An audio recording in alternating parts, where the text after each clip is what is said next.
Keep watching The Politics every Friday, 12 p.m. Eastern Time on New York Parrot TV, the voice for humanity. Welcome to today's edition of Talking Politics, Friday, November 10th. I am your host, Robert Press. I write for the Bronx Chronicle, as you can see by my official New York City press card. I also contribute to the Co-op City News, the Parkchester Times. The latter, like this show, is part of the Muslim Media Corporation. The opinions expressed on this show are those of the host, any guest, or commentators that may appear across the bottom of the screen.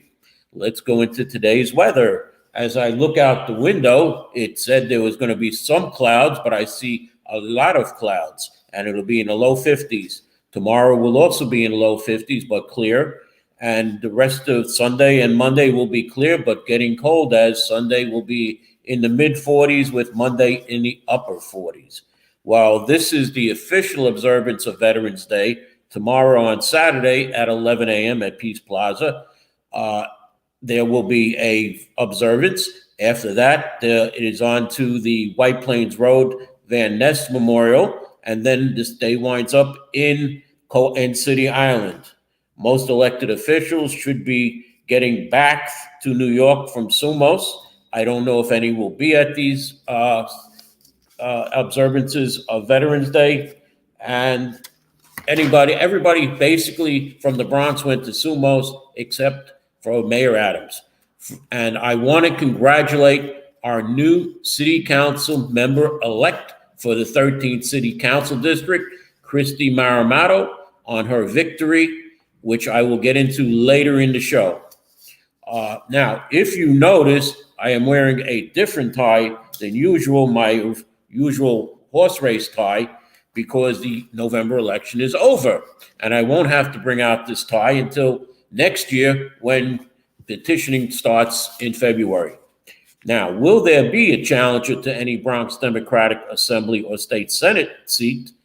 Will anyone challenge Congresswoman Alessandria Ocasio-Cortez, Congressman Adriano Espaillat, or will Congressman Bowman face a challenge? Now that we once again have a Republican in office, will there be a start of more Bronx Republican elected officials? And then there are the Democratic district leader seats, state committee members, and county committee members, as well as judges. Am I right, Judge? Pardon me, I mean Senator Jamal Bailey, the Bronx Democratic Party leader. I wonder why I keep saying Judge Bailey. But, I called Jamal Bailey the Bronx County leader about a year before he was elected to that position. So maybe that's why I'm calling him Judge Bailey. So let's get to some news. The Israeli war ceasefire by President Biden. Israel has agreed to put in place a 4-hour daily humanitarian pause on its assaults on Hamas in northern Gaza. The White House said Thursday President Joe Biden pressed Israelis for a multi-day stoppage in the fighting in a bid to negotiate the release of hostages held by the militant group. Biden has asked Israeli Prime Minister Benjamin Netanyahu to institute daily pauses. I'll be getting to CB11 in a moment, later in the show, and he's asked for pauses at least 3 days to allow for hostage negotiation. Similar short-term pauses have occurred over the past several days as tens of thousands of civilians have fled southward, but Thursday's announcement appears to be an effort to formalize and expand the process as the U.S. has pressured Israelis to take greater steps to protect civilians in Gaza. Asking a Fox News interview that aired Thursday yesterday about the prospect of a humanitarian pause, Israeli Prime Minister Netanyahu replied, "The fighting continues against Hamas, the enemy, and Hamas terrorists, but in specific locations for a given period. A few hours here, a few hours there. We want to facilitate a safe passage of civilians away from the zone of fighting, and we're doing that." Biden's push for an even longer pause comes after renewed diplomatic push to free hostages taken by Hamas and other militant groups to the Gaza Strip during the October 7th surprise attack on Israel. Israeli officials estimate that militants still hold 239 hostages, including children, and the elderly from the attack that saw over 1,400 people killed in Israel. U.S. officials say fewer than 10 Americans are among those held captive, but cannot confirm it.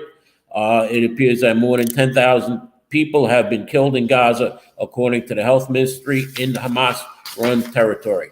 Now, here is something from Al Jazeera about the war, and it came in this morning. Israeli tanks surrounded several hospitals in Gaza. Health officials say after several hospitals are among the civilian infrastructure targeted in another night of heavy bombardment. The Israeli attacks damaged more than 50% of the housing units across Gaza, according to Gaza officials. The UN Humanitarian Office issued a statement saying that if there is a hell on earth, it is northern Gaza. The White House says Israel has agreed, as I said, to a 4-day pause in fighting to allow Palestinians to leave Gaza. And this is as of 3:30 in the morning in the occupied Palestinian territories. And in Israel, there are most significant developments in these past few hours.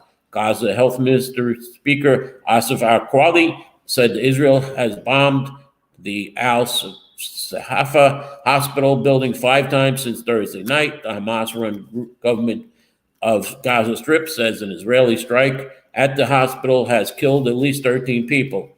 Gaza's health ministry says Israeli tanks surrounded 4 hospitals from all directions, specifically at the Al-Rantisi Hospital, Al-Nasser Hospital, Government Eyes Hospital, and Mental Health Hospital.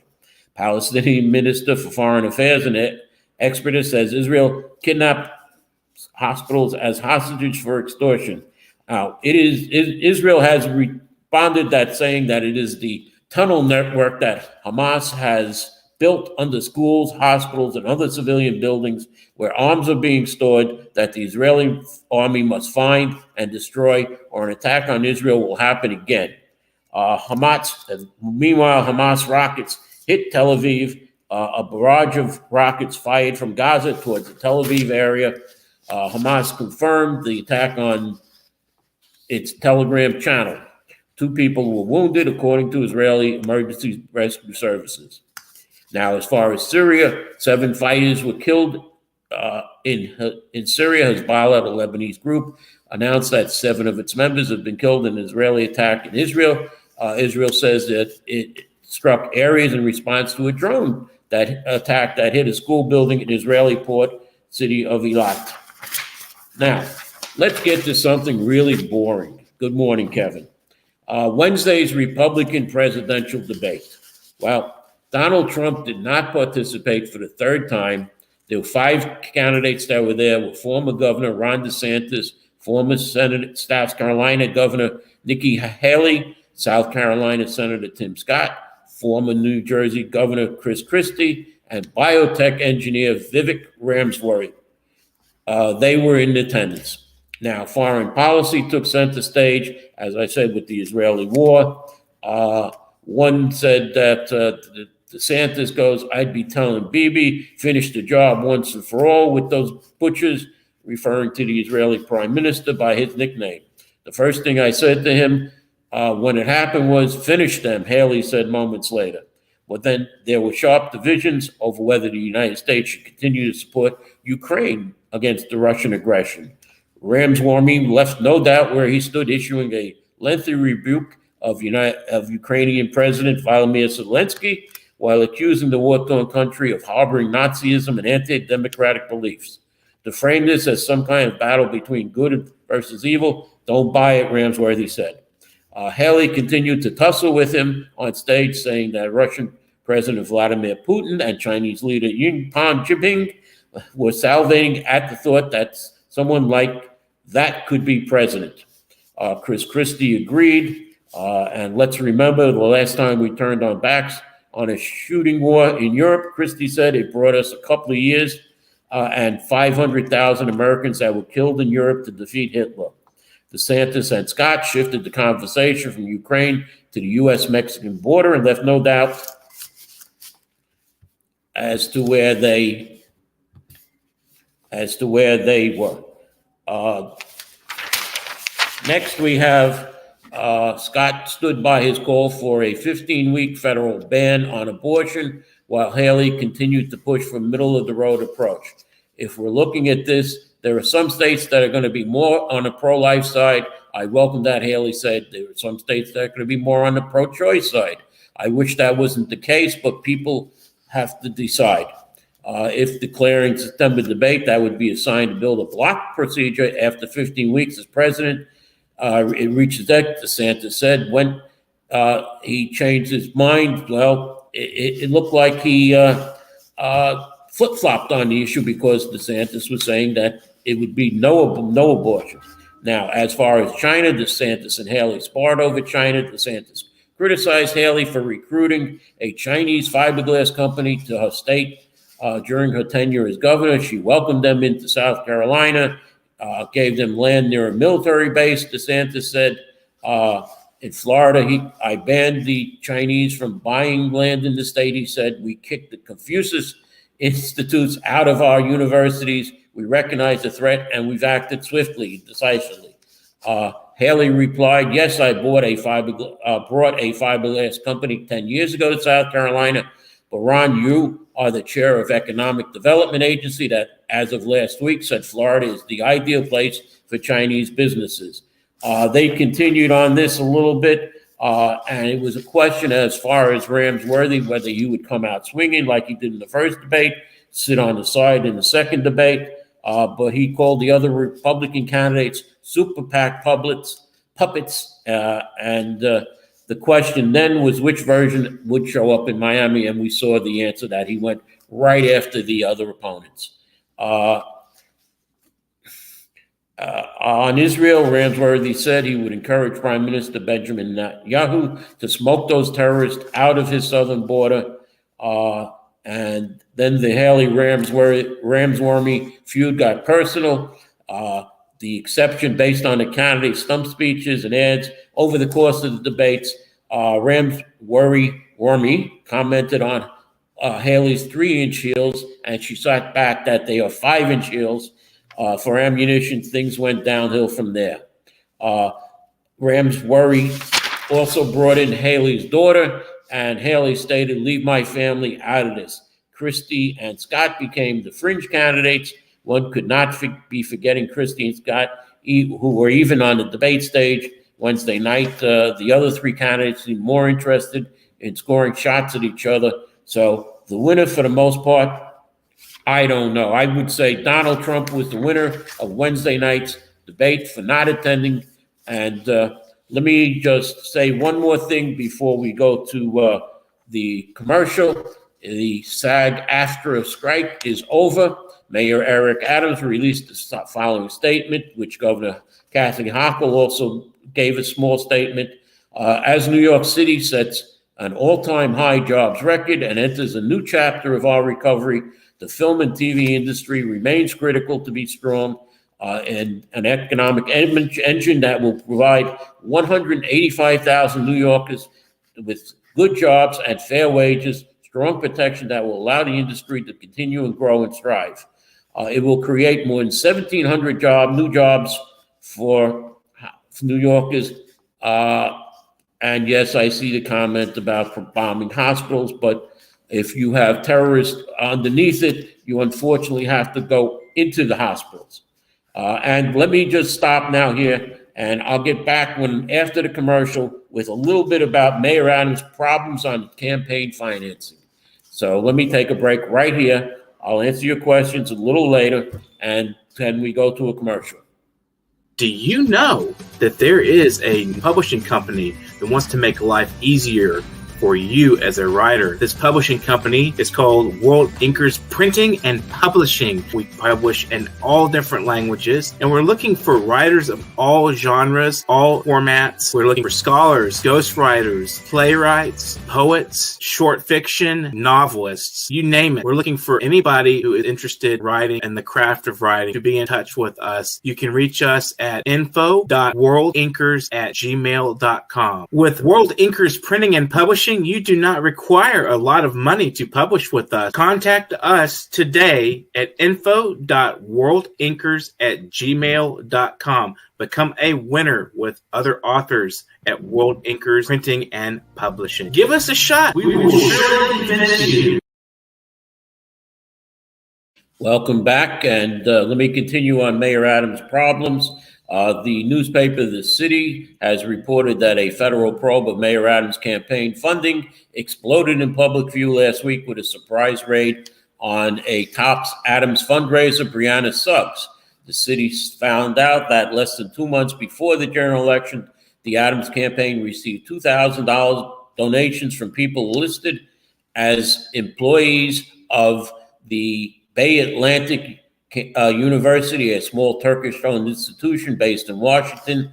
These contributions are under scrutiny as part of the federal investigation. It appears the campaign returned all those donations within weeks.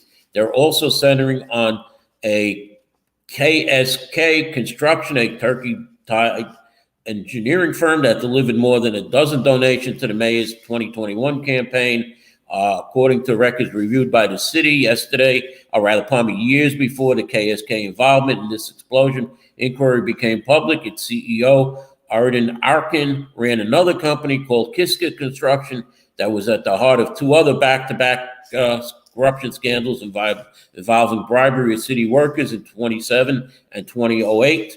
It is whether the Adams campaign conspired with these people to illegally funnel money into the campaign coffers. Under federal law, it is illegal for any federal or local campaign to accept money from foreign nationals. Adams said in a statement that he is outraged and angry if anyone attempted to use the campaign to manipulate our democracy and defraud our campaign. He said he has no knowledge of any improper involvement of foreign money, and Mayor Adams has now retained a lawyer. As far as questioning yesterday, as far as a media availability, Mayor Adams said that migrants are a number one concern in the city. I've made that clear. What I'm really pleased with is that we built this coalition, and that is why coalitions are important. This was in response to a question, why did he get off the airplane and not go to Washington, D.C.? He also said that in talking about a complexity of running a city like this, if you're not a person who has as a natural characteristic to be able to remain focused and disciplined to carry out the action, this is not really the job for you as mayor of the city of New York. He says, we navigated COVID. Many of you don't remember what that was. High crime. We're navigating through 120 protests, some side by side with each other. That's as far as the Israeli war.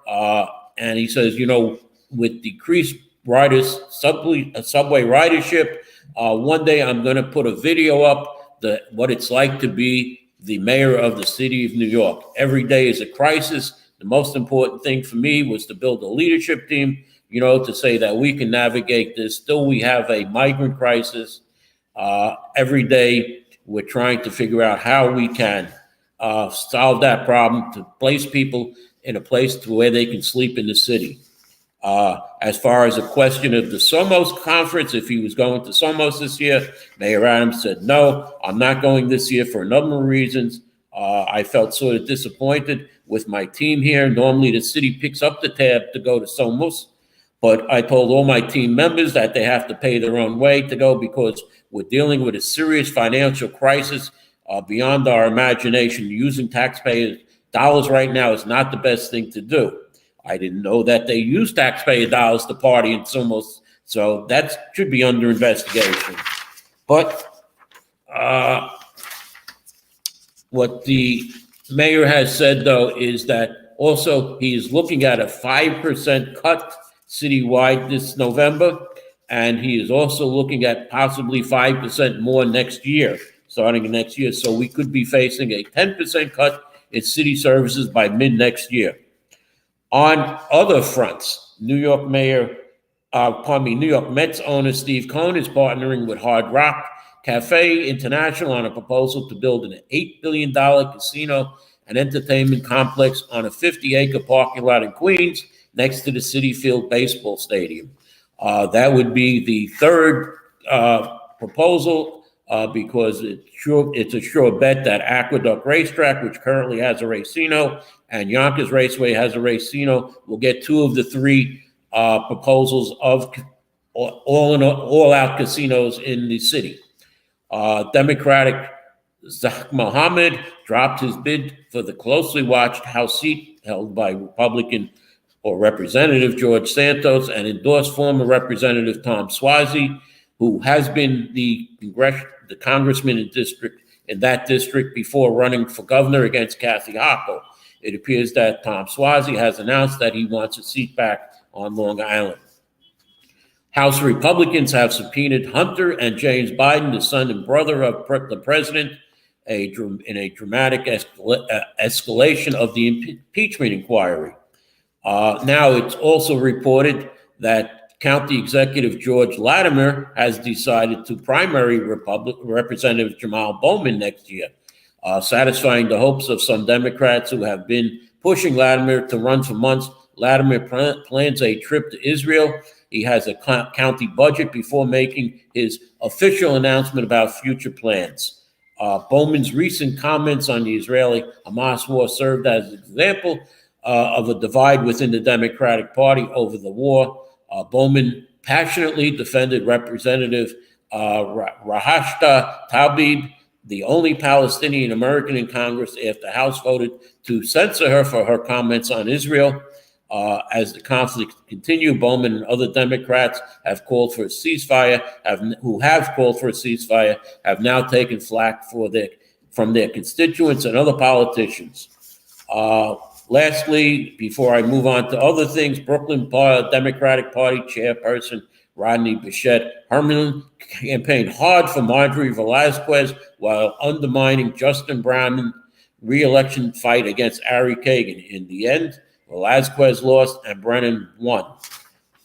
Now, let me look at, now, as I just mentioned, the biggest election upset came in the Northeast Bronx, where political newcomer Christy Marimano beat out incumbent city council member Marjorie Velazquez, ending a decades-long void of Republicans in the city council going back to 1983.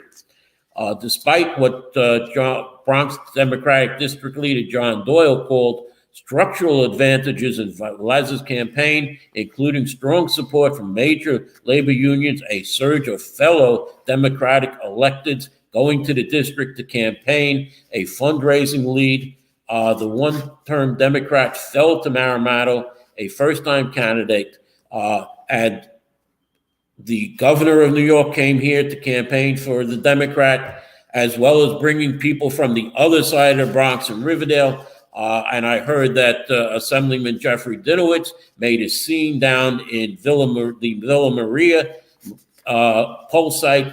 But,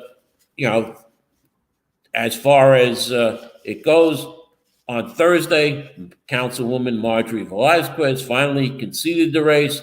Democrats who closely watched the race suggested that a controversial rezoning vote after Velazquez's first year in office may have alienated voters, and she originally said that she was with the public or with the community on this Bruckner rezoning, against it, and at the last minute she decided to vote for it. Well, I got to tell you, in looking at the numbers, the 82nd Assembly District, which is where most of the votes come from, went heavily for Christy Marimano. She was able to overcome the deficit of the 80th Assembly District, which Councilwoman Velazquez did get more votes, but with the number of absentee ballots that had to be counted, the margin of victory was so much that, unfortunately, Councilwoman Velazquez has learned that she is not going to be reelected. As far as the other races, the Bronx District Attorney received over 48,000 votes, with 97.5% of the vote, as there were only 1,244 write-ins and no other candidate. In the 8th Council District, which overlaps into Manhattan, Councilwoman Diana Aiello was reelected with 88% of the vote.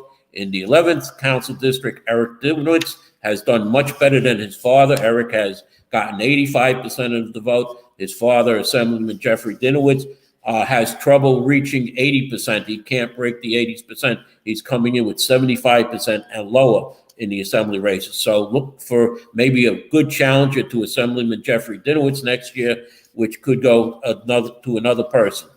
The best performance on election day was Kevin Riley, a councilman from the 12th Council District, who received 93% of the vote.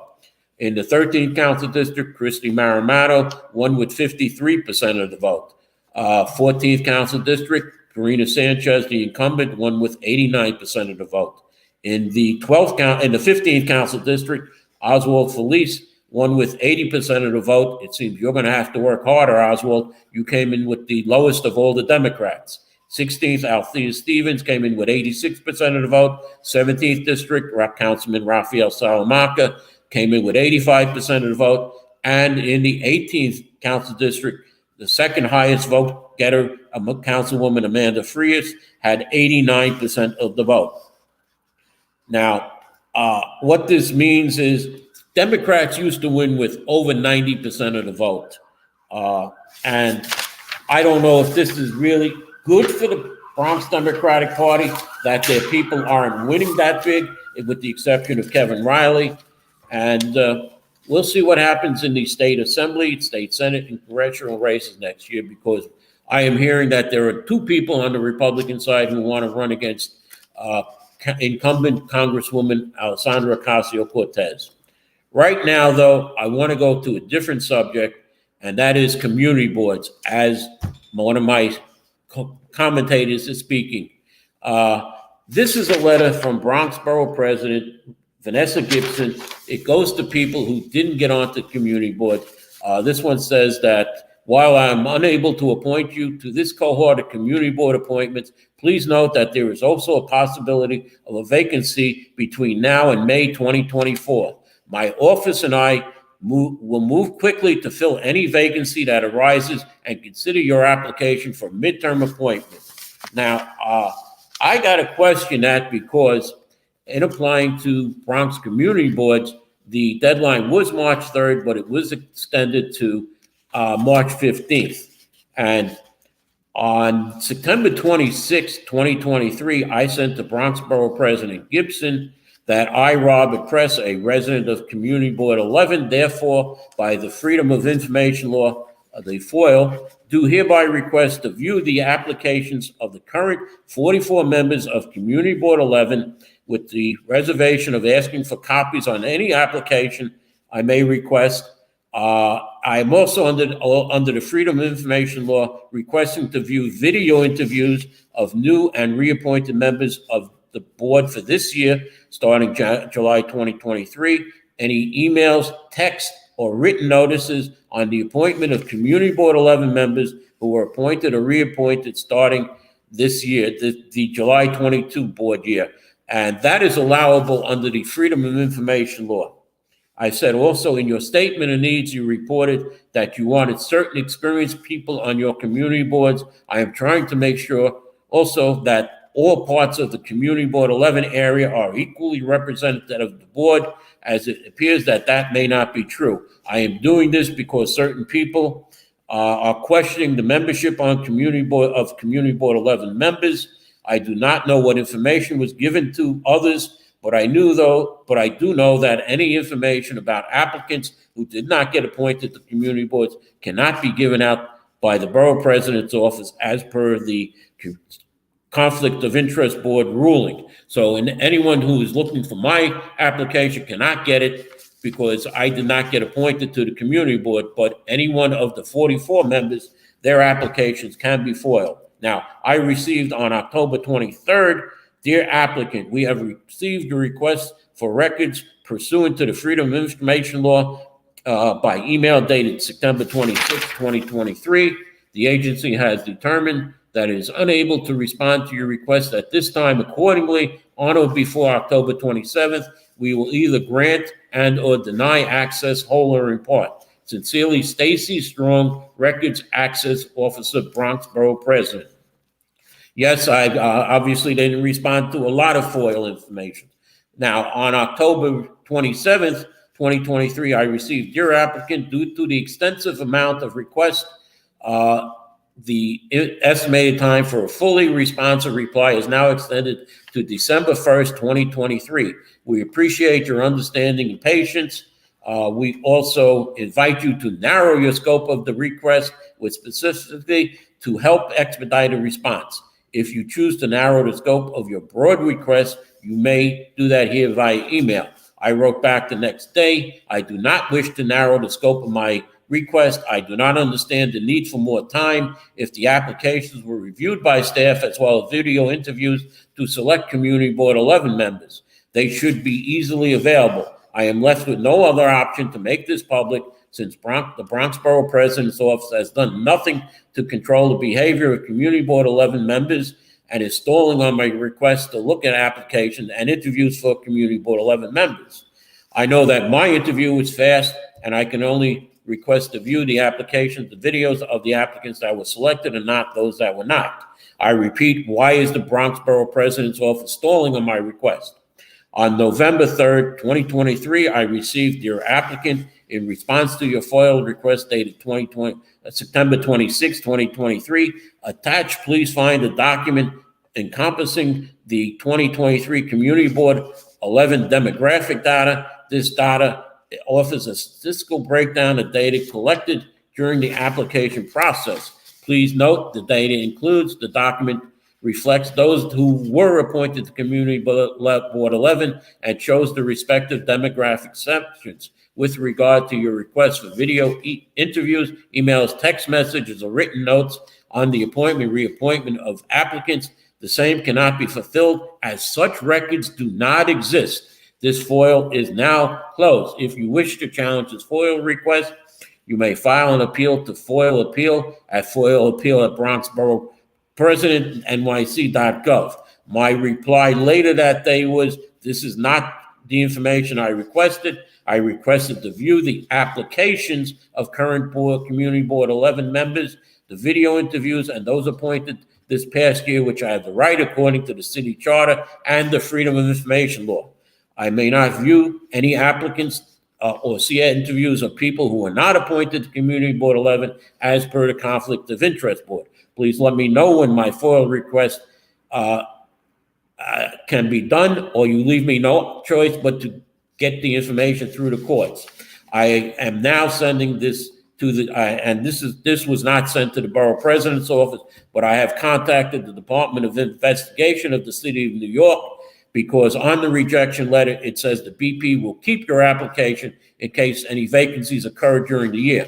How is the BP going to know who applied and view applications if they no longer exist? I was told by one Community Board 11 member that they moved here in April, 2 weeks after the deadline.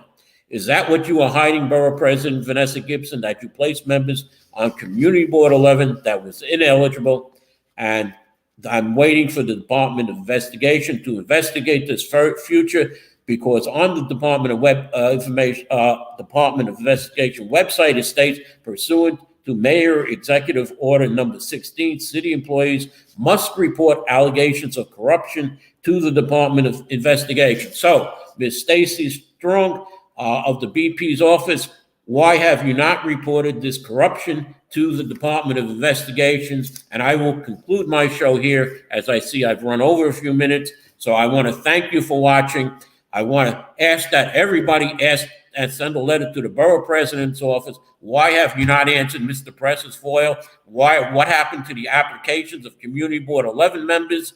And why can't he see them? He wants to make sure that everything is above the law, above ground, and it's legal. Or did you appoint people to Community Board 11 who were ineligible? And thank you for watching, and have a good day.